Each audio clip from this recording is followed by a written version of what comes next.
Here I am.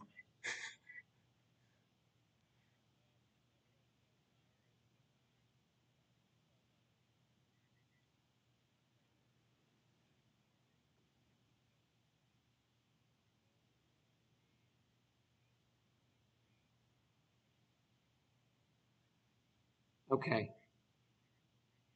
Okay. Mm-hmm. Okay. Yep.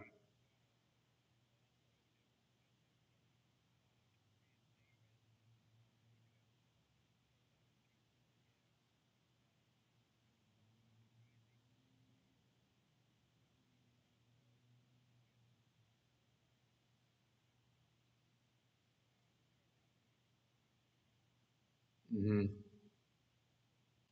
Yep. Um, but nobody has any recollection of where the original form that was filed that resulted in the letter that we got.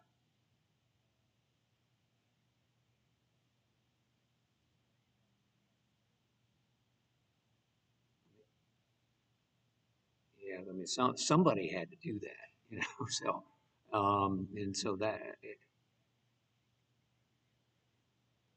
yeah, yeah. Was was he the treasurer then, or what did it, or was it still Russell?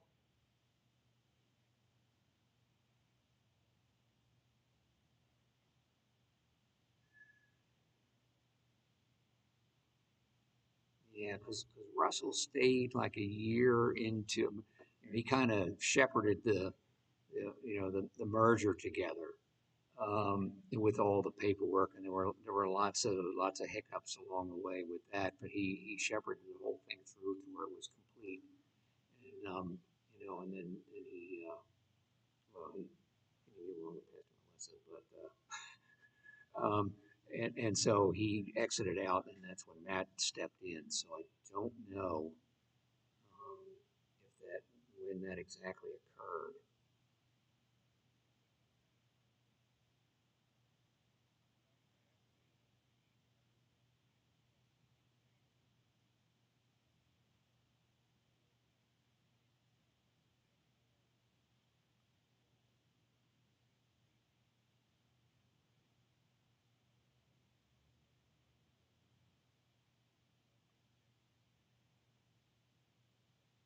Yeah.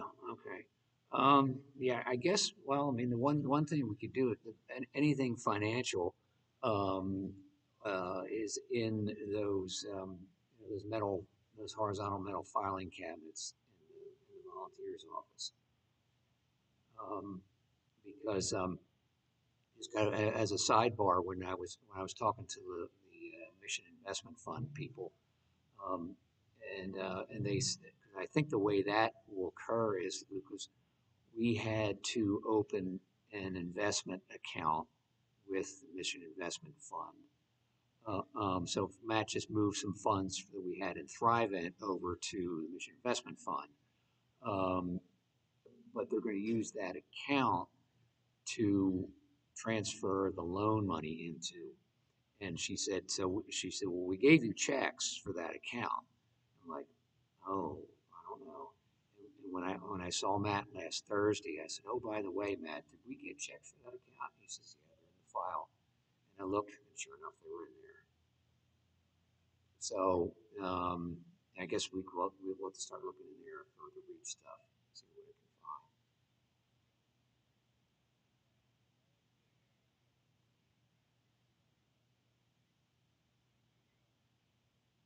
Yeah, and I did I was able to I don't know, but I guess I stumbled into the problem with the live stream, and it was I think the firewall had blocked it. So whatever firewall setting, I guess it was a little bit higher. So I just went in and I added streamlabs.com to the allow list, and bingo, there everything showed up. So if there's specific sites that you get blocked on, let me know, and we just add them in. And see if we can manage it that way. If not, we'll have to drop back a security level whatever it was what they recommended. Um, but I think it's like medium, so maybe we'd have to drop back to low. I don't know, but I mean, that's scary in and of itself. I think. So if we're yeah, so if there's things that we regularly use, we'll just add them to the allow list, and that should probably serve our purposes better. Yeah, right, right. So I think I got that fixed. So, but I still have to figure out the printer deal, and maybe that's somehow related to that. I don't know,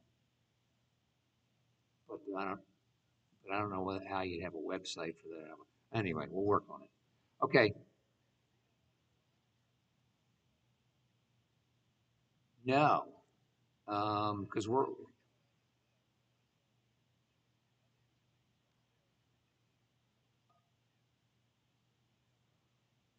well maybe maybe it's that they're using our Xfinity hotspot. Yeah.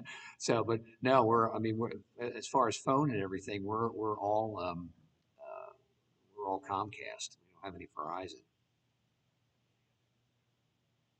Yeah. Well, and the other thing is too, when we were, back when we were having initial problems with the live stream, Matt inquired about whether FiOS we could switch to FiOS, and they said no, Verizon has no FiOS inside the city limits. So yeah, yeah, and I mean, like it just for example, in our neighborhood, we didn't have it for a long time, and now we had it. And unfortunately, I still had a copper phone line in it, which I wanted to keep. And they said, no, no, you got to go fiber optics. So, well, progress. Yeah, yeah. So, okay, all right. Well, let's see what we can find in files then. Thank you. Bye bye.